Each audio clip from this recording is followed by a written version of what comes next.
Welcome to the Brave Sprouts podcast, where we tackle the real challenges of parenting tweens ages 8 to 12. I'm your host, and today we're diving into why the tween years catch so many parents off guard, and what actually helps when you're facing homework battles, friendship drama, and mood swings that seem to come out of nowhere. If you're listening to this, you probably have a tween at home, and you've probably wondered, at least once this week, what happened to my sweet kid? Don't worry, you're not alone, you're not failing, and there are real, practical strategies that can transform your family dynamics. Let's get into it. So let's start with the question I hear most often from parents. Why is my tween so unpredictable? One minute they're having a mature conversation about world events, the next they're melting down over a lost pencil. What's happening here? The answer lies in tween brain development, and once you understand this, so much of their behavior makes sense. The prefrontal cortex, that's the part of the brain responsible for decision-making, impulse control, and planning, doesn't fully develop until the mid-20s.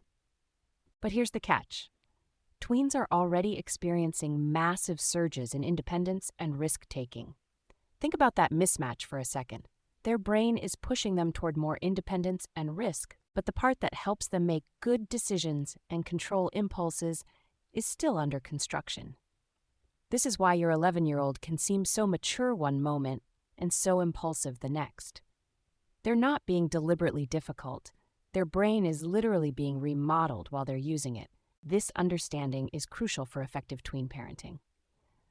When you recognize that their impulsive behavior or emotional intensity is neurobiological, you can respond differently. Instead of lectures about being old enough to know better, try something like, I can see your brain is working hard on this decision. Let's figure it out together. Now let's talk about one of the biggest battlegrounds in parenting tweens ages 8 to 12, homework. If you're dealing with homework wars, you're in good company. I see parents make two common mistakes, either helicoptering too much, essentially doing the work for their child, or stepping back too quickly, thinking they're old enough to figure it out, then being surprised when assignments don't get completed. What actually works is something I call structured independence. Here's the framework. First, let your tween choose their study location. This gives them ownership. Maybe it's the kitchen table, maybe it's a desk in their room, maybe it's a corner of the library. The location can be their choice, but the rules aren't negotiable. The phone stays in another room, and supplies are ready before they sit down. Second, use the 40-minute focus block. Research shows tweens can sustain attention longer than younger children, so we can extend work periods. 40 minutes of focused work, then 10 minutes of break. During that break, they can move around, get a snack, whatever, but then it's back to work. Third, and parents, this one is gold, implement the Ask 3 Before Me rule. Before your tween asks you for help, they need to 1. Reread the directions, 2. Check their notes or textbook, and 3. Think about it for at least 2 minutes. This builds resourcefulness and problem-solving skills instead of dependence. Now, I know what some of you are thinking, but what if they just don't do the work? Here's where you need to distinguish between when to step back and when to stay involved. Step back from daily homework completion and organizing their backpack. Let natural consequences teach here. But stay involved in long-term project planning, studying for major tests, and checking that they understand feedback from teachers. Create a homework contract. Yes, actually write it down. Include designated homework time, how parents can check progress, consequences for incomplete work, and when parents step in. The clarity prevents constant negotiation and power struggles. All right, let's shift to what might be the most emotionally fraught area of parenting pre-adolescent children: social dynamics and digital life. Friendship problems intensify during the tween years because peer relationships become dramatically more important than parent opinions. This shift is normal and necessary for development, but it doesn't make it easy to watch. When your tween says, "I have no friends," they usually mean, "I'm not in the friend group I want to be in." This distinction is important for how you respond. Instead of immediately jumping into fix-it mode, start with validation. It really hurts not to be included. Then help them identify multiple friend options across different contexts: school, sports, neighborhood, and family connections. Most tween friendship problems are developmentally normal, even though they're painful. Your job isn't to fix the situation, but to help your child develop resilience in navigating social complexity. However, some situations do require intervention. Physical bullying or threats, sustained exclusion designed to hurt, pressure to engage in risky behavior, or signs of depression like withdrawal, sleep changes, or academic decline. Now let's address the elephant in every room with a tween: social media. Most platforms technically require users to be 13, but most tweens want accounts by age 10 or 11. This creates a genuine dilemma for parents trying to balance safety with social connection. Here's my practical approach to social media for tweens. Delay as long as possible, but recognize that peer pressure is real. When you do allow access, and most families eventually do, start with one platform, require that parents follow or friend them, and phones stay in common areas at night. No devices in bedrooms. This is a hill worth dying on. Have ongoing conversations about the performance aspect of social media. Everyone posts their highlight reel, not their regular Tuesday. Practice responses to difficult scenarios. What would you do if someone posts something mean about you? And group chats. Group chats. They can become toxic with stunning speed. Establish these non-negotiables. You can read their messages because privacy comes with demonstrated maturity. If a chat consistently makes them feel bad, they leave it. Screenshots can be shared so nothing is truly private, and mean messages get shown to parents immediately. Let's talk about something that's become critically important in raising confident tweens: anxiety management. Anxiety in this age group has increased significantly in recent years. Contributing factors include academic pressure, social media, overscheduling, and global events that even young children absorb from news and adult conversations. Teaching practical tween anxiety management skills is now essential parenting knowledge. Here are techniques that actually work. Box breathing. Breathe in for 4 counts, hold for 4, breathe out for 4, and hold for 4. Repeat. This activates the parasympathetic nervous system and genuinely calms the body. Thought challenging. Help your tween ask, is this likely to happen? What's the evidence? This teaches them to evaluate anxious thoughts rather than accepting them as facts. Exposure, not avoidance. This might be counterintuitive, but facing fears in manageable steps builds real confidence. Avoiding anxiety-provoking situations provides short-term relief, but increases long-term anxiety. And physical outlets. Exercise isn't just for physical health. It genuinely helps regulate emotions. When your tween is anxious, movement often helps more than talking. But parents, here's what's crucial.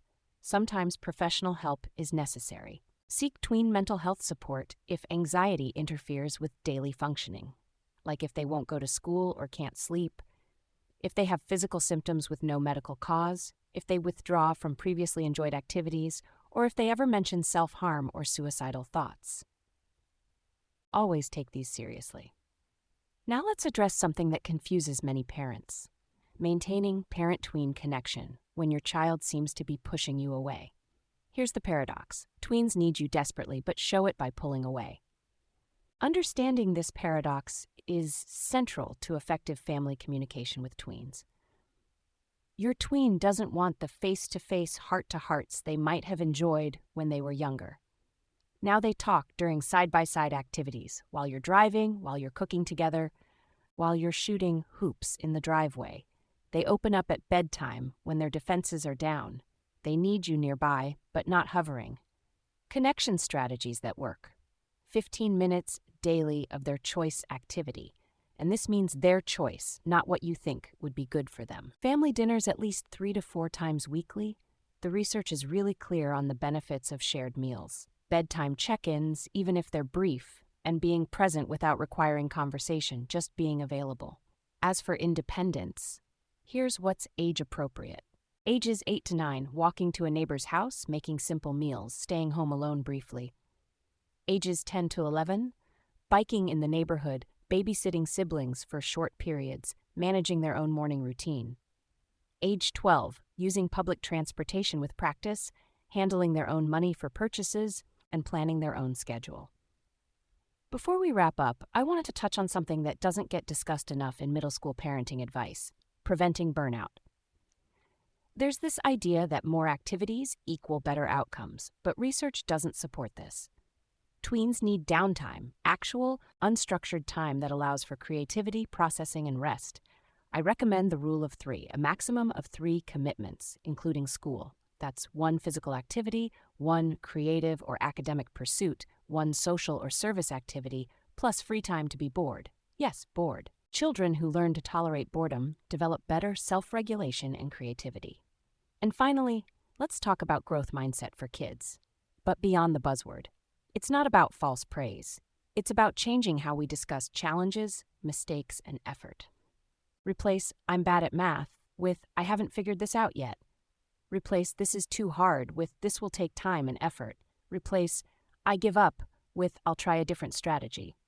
This linguistic shift, applied consistently during tween emotional development, literally rewires how children perceive challenges. But here's the key. Parents must model it too. Your tween hears how you talk about your own struggles and mistakes. All right, we've covered a lot today. Tween brain development, homework independent strategies, but they're not teenagers yet. They need structure and freedom, independence and supervision, and your presence without hovering. The good news? Understanding what's actually happening in their brains and having practical strategies for the specific challenges of this stage transforms the experience. You stop taking things personally. You implement systems that actually work. You maintain connection even during pushback. These years are pivotal. The patterns you establish now around homework, friendships, emotional regulation, technology, and family communication create the foundation for adolescence. Your investment in understanding and supporting your tween pays dividends far beyond these 4 years. If you want more comprehensive guidance on every aspect of parenting tweens, from homework battles to social media dilemmas, from puberty conversations to building resilience, check out Brave Sprouts Next Edition, a parent's guide to the tween years ages 8 to 12. It's available now on Amazon, and it's packed with evidence-based strategies for the real challenges you're facing. Thanks for listening to the Brave Sprouts podcast. If this episode was helpful, please share it with another parent navigating the tween years. We're all in this together, and these are complex, pivotal years. You're not failing, you're learning alongside your child. Until next time, take care of yourself. You can't pour from an empty cup. And remember, your tween still needs you, just differently. The Brave Sprouts podcast is produced for parents navigating the tween years. For more resources on parenting tweens ages 8 to 12, visit our website and follow us on social media. See you next time.